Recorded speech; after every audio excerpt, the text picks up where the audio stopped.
Hello, just before I get into the rest of this video, I just want to say I wasn't planning to do this video. I'd just done a video about my mother passing and the anniversary, and then I decided I want to talk about dealing with that. And it wasn't really planned and didn't quite go as I was expecting it to. But I don't want to try and redo it, so I'm just going to leave it as it is, and I just sort of thought I'd say that and just hope you understand. Hello, Steve White, Steve White 39. I just did a video about my mother's death. It's the third anniversary of her death. She died on the night of the 16th December, but I found out the next day, and 17th seems to be the day where we acknowledge it. So, like my sister posted on Facebook a few pictures today, and I did the same. I sort of want to talk about that a bit more because, like I said before, this is kind of my therapy, like making YouTube videos. And I mean, the other video is more about just what happened, and now I just sort of, it's more about how to deal with death. I don't know if I learned anything or not. I mean, I wasn't expecting her to die when she did. I thought I would see her for Christmas and I would either stay with her or I'd go home again, and if she died suddenly I wouldn't be there. But I sort of wasn't sure because I only had found out the night before how sick she was. I just was reading through some messages that my sister wrote the day before she passed. Well, actually, the day she passed, earlier in the day, we were talking, and then she messaged me the next morning at 7 a.m. To say she was gone, but I didn't actually respond until like after lunch. So, I mean, it was difficult because I was planning to see her, obviously. I missed seeing her. I was planning to go on a Friday. I changed it to Tuesday. I was going to stay for 10 or so days. I ended up deciding just a week, because I thought a week was just made more sense to go for just a week. And she died on the Sunday. I was planning to travel on the Tuesday. So it was very upsetting not to be able to say goodbye. There were some things I had to talk to her about, and some things I needed to ask her that I never got to because I had to do them in person. I just wanted to ask her more about her life. I wanted to know who she was. Like, you see your parents as just your parents. You don't realise they have a whole life outside of you, especially if you're a narcissistic gay man, as I spent most of my life. And I realised afterwards I don't know who she was as a person before she became a mother. Like, what movies did she watch? Where did her and my dad meet? You know, what was her favourite song when she was growing up? Like, what books did she read? Like, I know very little about her life because mostly you're just talking about your everyday current sort of life with your parents. You sort of, you realise when somebody dies, you lose like a library of knowledge and their life and their experience and everything. And I wish I had spent time talking to her. I'd planned to, but every time I wanted to, or every time I felt like it felt like saying, I'm giving up, you're going to die, so I need to talk to you now.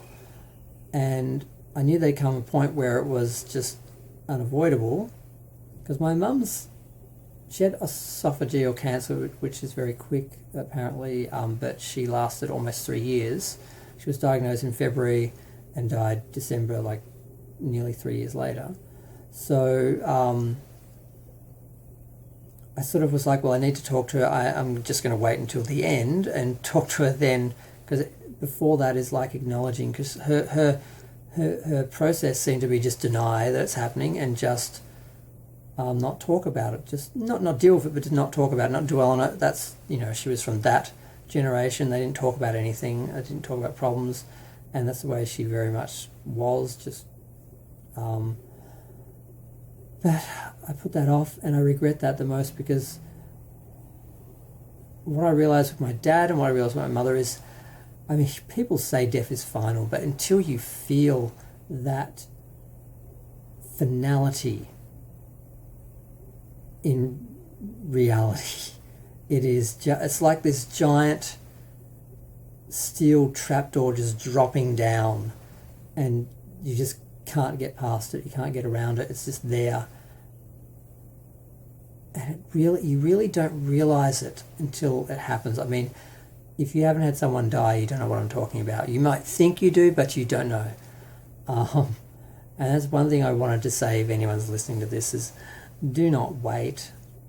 Talk to people about their lives, what matters to them, who they are, ask questions. Find out who your parents are, find out who the people in your life really are, because once they're gone, they are gone. You can't ask any questions. Like, it sounds stupid to say it, but experiencing it is so much different than just thinking it intellectually and feeling you know it. I've talked to a few people who don't get along with their parents and don't talk to them. I'm like, talk to them. All this rubbish you're fighting about you think is important, the second they are gone, it means almost nothing. I'm sure it depends on how serious the issue is. I didn't have any serious issues with my mother. Dad was a little bit different, but still not really serious. It's not like, he was like an abusive father or something. Some of those people who have to deal with that sort of stuff, it might be different, but all the little things that you worry about, they just mean nothing afterwards. They just mean nothing. And I said to a friend, talk to your father now, because you might think this matters, but when he's gone, you're not going to care about any of this. You're just going to care about the things you don't know that you can't ask. And I'm pretty sure he didn't listen to me, but that's what I've discovered. And I haven't had the easiest time with my mother dying. I mean, I was the youngest child, I was the last child, I was a baby. I was very sick. She mollycoddled me, whatever, quite a lot. I was very much a mama's boy. Even though my brother was just as bad. He was the favourite, but I was the baby, so we both got special treatment. I became aware of mine, though. And I was like the last one to leave, and like the silence, because I was probably the noisiest out of all the kids, the silence when I was gone she kind of noticed it. She wasn't really, there was no ceremony when I left. I just got on a bus and left and I got on the bus to the airport, plane to Melbourne. That was it, gone. And it was a foregone conclusion. I was leaving the second I could. I hated the town I lived in. It was very homophobic. I was going through a lot of abuse, literally assaults and stuff. So I was happy to get out of there as soon as I could and come to the city and have all the experiences I dreamed of, meeting celebrities, hanging out with drag queens and porn stars and gay people, and going to concerts and going to art exhibits and all the things that you get with the city, the life that you have with the city, and I've lived most of that, and I'm glad I left. And I couldn't have really had a gay life there. I mean, Tasmania's fairly progressive now, but it wasn't when I was a kid. And regardless of what state it was in when I left, that's just the way I thought of it, and most people in my area hadn't changed. So we were pretty close. I would go back every Christmas and Easter for a while. I was going back in the middle of the year when I was at uni, but no one else was on holiday. It was winter. It basically just sucked. I was just sitting around by myself in the cold, so I stopped doing that eventually. But I did think of going back when my mum was really sick and using that as an excuse to visit her in the middle of the year, so I wasn't having that long stretch between Christmas and Easter. But I, again, felt like that would be like saying, I'm giving up on you, I think you're going to die. So I'm coming back now when I normally wouldn't. So I didn't do it, and I regret it. I regret not going back for her birthday and Mother's Day. But every time I thought of doing it, it was like saying, I'm giving up on you. And I was afraid of... I don't think she was in denial, but just her way of dealing with it was just like, just go on with the next thing and just, not ignore it, but she just sort of would just keep going. Like when she spoke to her doctors at her last appointment, they were like shocked she was still alive. They joked about it. They were like, I can't believe you're still here, because normally someone her age with the cancer, how it was, wouldn't live as long as she did. She lived almost 3 years with it.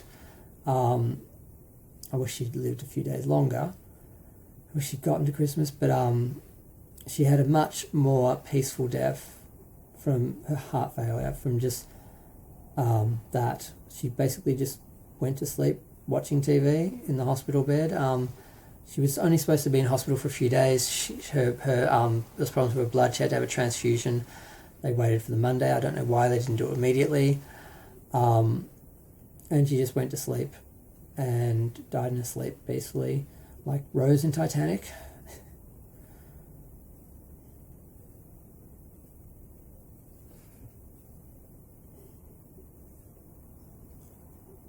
That was one of the only films we ever watched together, like in the cinema.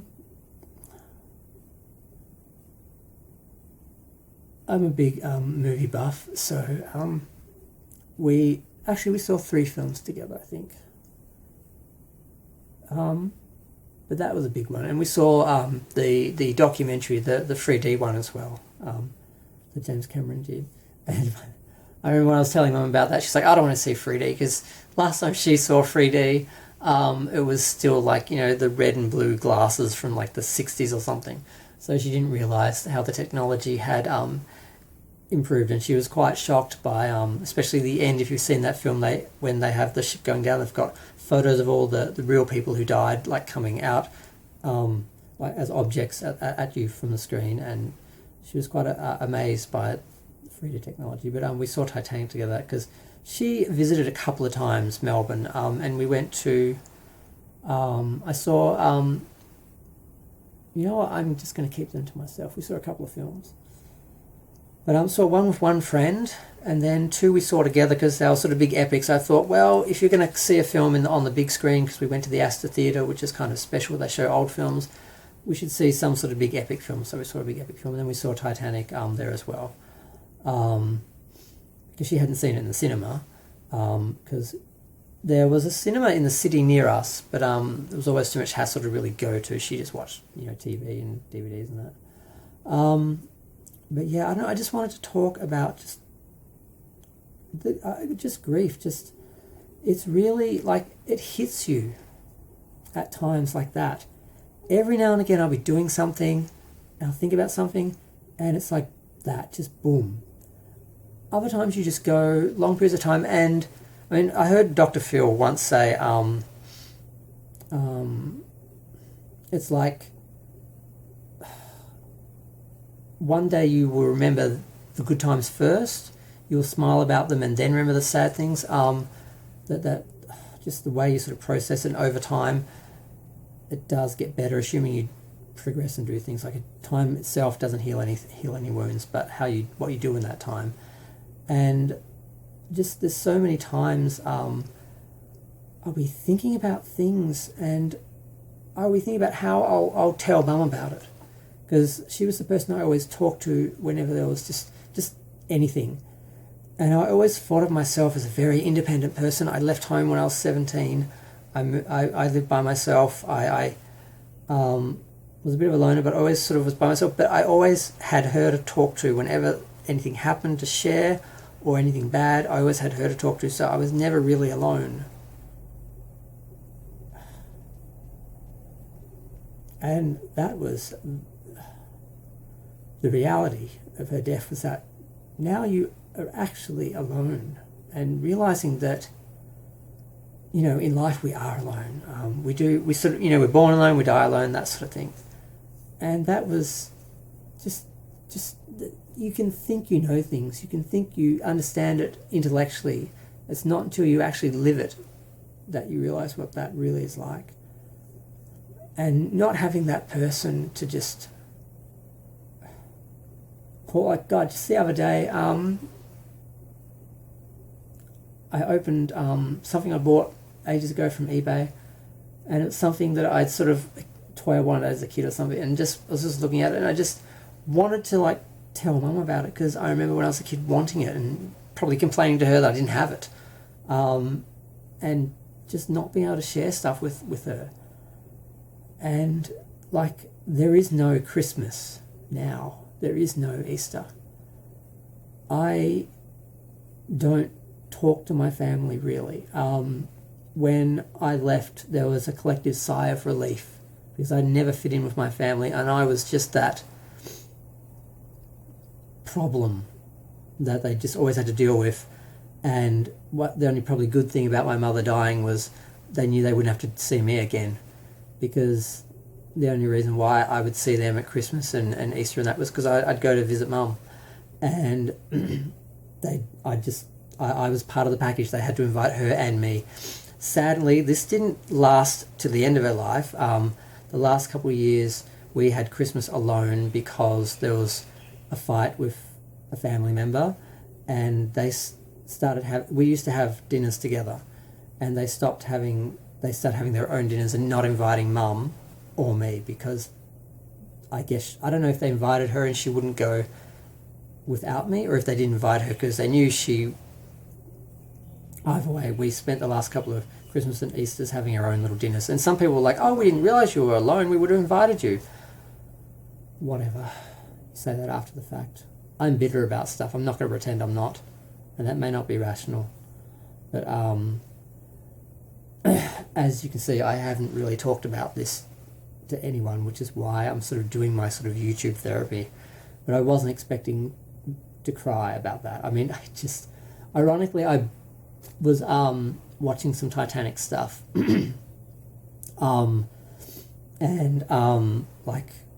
I have the rose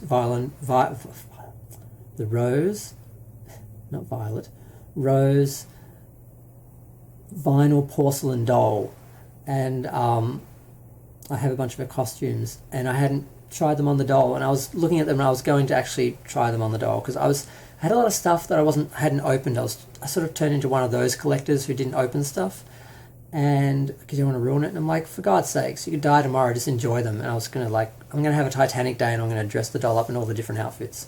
But I was watching that, and I ordered on eBay for like $7 one of those tacky little Heart of the Ocean. It's actually sitting behind me. I think you can probably see it. It's on the bookshelf now. And I just got it in the mail the other day. It was like $7, $7.95 or something. It's really bad, but the real replica one is like a couple of $100, and I'm going to get that eventually. I just can't really afford it right now. And I was just thinking about Titanic, so I don't know, that just got to me. But that's what grief is like. You will be fine, and then something will remind you of the person, and all of a sudden it's just like yesterday it happened, and it's just boom. And maybe that's because I haven't dealt with it properly, because I haven't, like I said, I haven't had anyone to talk to about this. You can't, like, when I was home, we did talk about Mum and the situation, but you can't put your grief on someone else who's grieving. So it's not like we really were like, it's not like we're like holding each other and crying or anything. At the when we spread her ashes, there was a little bit of that just in the moment, but that's it. And I left, and none of the people I thought were my friends made time for me. I had a couple of weird moments. There was a guy who I had a crush on because he was cute. I always talked to him, and I was told him I thought he was beautiful, and he was really annoyed by me. The day I found out my mother died, it was a Sunday. I would normally go to the Railway Hotel and just meet up with whatever gay people I knew were there at the day. It was sort of a random thing. I'd always be there, so people always knew I'd be there. So I never made any plans with anyone. Like a lot of the things I did, I just would show up because people just expected me to be there. I was just one of those people who was always out. I'm like a scene queen. Always had been for over a decade. And I went with some friends, and they all knew what had happened. But a week or so later, I remember maybe it was the next week, someone came up to me, and I just said hello like I always do, just being polite. And he said hello, and then he sort of paused, and I think he remembered seeing on Facebook that my mother had died, and then he gave me a hug. And there was another person who came up to me and said, I saw from Facebook that I sort of knew. We never hooked up or anything, we're just friends. He was friends of a friend sort of thing. And we went to Rebel Heart concert together and stuff like that. He sort of gave me a hug and asked how I was and that. So a few people actually like came up to me and said, oh, how are you? But it was always in a social scene where you couldn't really talk about it. No one sort of contacted me to meet up separately and actually talk to me about this. So I haven't really talked to anyone about any of this. I probably should be going to some sort of grief counselling or some group or something, because I am having trouble without my mother. It's just that simple. I think that's basic for most people because they're such an important person in our life. But if you're someone who has a family, like usually straight people, there's a family, then that family breaks off into its own little families. They have their own families, and then what was the family is then just the parents are then the extended family of the other families. When you're gay, you don't have that family. Your family breaks up, has their own family, and just leaves you behind. And my family hasn't included me in anything. I knew when my mum died, that would be the last, when I went back, that would be the last time I went there, because no one would ask me to Easter, no one would ask me to Christmas. I wouldn't be involved in their lives. I knew that because of how things had been the last few years. And there had been a fight with some relatives, and I had had that realisation. I literally went up to my mum. I was saying to them, just after the fight and that, and I actually hugged my mum. I said, when mum is gone, I know that I'm not going to have a family anymore. You guys aren't going to have anything to do with me. And I hugged her because I didn't want to, I was saying when you die, because eventually it's going to happen, but I didn't know if 4 years later she'd have cancer and 7 years later she'd be gone. I expected her to live, at least 10 years longer. When your parents get old, you start to think about that stuff. And because her mother lived to be, I think,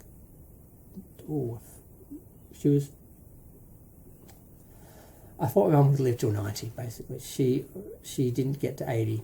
She was 79 and a few months. Her birthday was a few months later, so she didn't get to her birthday. But the year before, I thought that was going to be her last birthday, so I wanted to go back for her birthday. But I don't know. I just want to talk about this. I need to talk about this. I don't have anyone to talk about with this. I don't have any friends close enough to talk about something like this. I have a couple who are in another state, people who I was friends with when I was a child in high school, but they have their own lives, and we talk online, stuff like that. I can't really talk to them like face to face. They both visited me when I was home at my mum's place. I was such a mess, I couldn't even make a cup of coffee. It took about 15 minutes for me to make it because I was out of it. And that's how I spent most of the time. I was at my mum's place. I was just in a bit of a shock. I was just in shock. And I spent the whole time. I had the theme song, Mother's Theme from Jerry Goldsmith's soundtrack for Psycho 2. It's actually a very beautiful piece of music. I had that on repeat just for like a week. The whole time I was sorting out my stuff because I was staying at my mum's place, and it had been sort of left up to me to pack up most of her stuff for all the family to come and get the stuff that they wanted to keep of hers. My sister had started it, but then she stopped it when I was there and assumed I would want to wait. They sort of were going to wait till I left to finish it. And I said, no, I'd rather do it now while I'm here, so it'll give me something to do. And then they just left it for me to do by myself, which is not what I meant. It was too much of a job for one person. It was exhausting. And I literally didn't sleep a couple of nights because I was just trying to get stuff done and I couldn't sleep. And I woke up on the floor of my mum's room because I basically passed out and didn't know how I got there. Eventually I got things done by the morning that someone had just decided this is the morning everyone's going to come and get everything. And no one really talked about it, and I haven't really talked about it with my family since. I really only have talked to one of my sisters a little bit. And she's more emotional than me, so I can't talk about my problems because you really need to speak to someone outside of your family. You really need to speak to someone separate, someone who can be sympathetic but doesn't have the trauma as well that you're, traumatizing them by talking about your grief. So I realised I should be speaking to someone about this. I haven't, and I think I'm going to try and join some sort of group, but Corona Zone, until the vaccine comes out, I'm not really going to do anything that I don't absolutely have to. If I have to go to the post office to pick up something, like, once I've got a few weeks, I think they'll hold stuff for about a month. If anything, like, that's it. I'll go across the road the post office to pick up something if I've ordered it, and that's it, because I ordered some clothes and stuff and they're taking forever. But that's pretty much all I've done. If I had to go to the doctors for something serious, I probably would, but I'm not planning to leave my house until March, when they start giving out the vaccinations. So obviously speaking to a therapist is not going to happen. They're not cheap. Finding them who deal with men appropriately, because there's a lot of sexism there, and it's just a mess. But I don't know. I'm just waffling now. I wanted to talk about this. I wanted to talk about grief. I thought it might help someone to hear my story and my experience, and it just helps to just verbalize it, because until you talk about it, it's just in your head and how you feel about it, and talking about it actually makes a difference. And that's why you should talk to people. You should talk to a therapist. You should talk to someone if you're going through this. Don't go through it alone. It'll make it worse and longer. And I've been living with that the last few years because I haven't had anyone to deal with this about. And I spend a lot of time by myself because my emotional energy is so low. I can't deal with any drama with people. And a lot of times I'm just like, I can't deal with it, and I just don't deal with things. A lot of issues with dealing with grief, and I don't have any of the answers.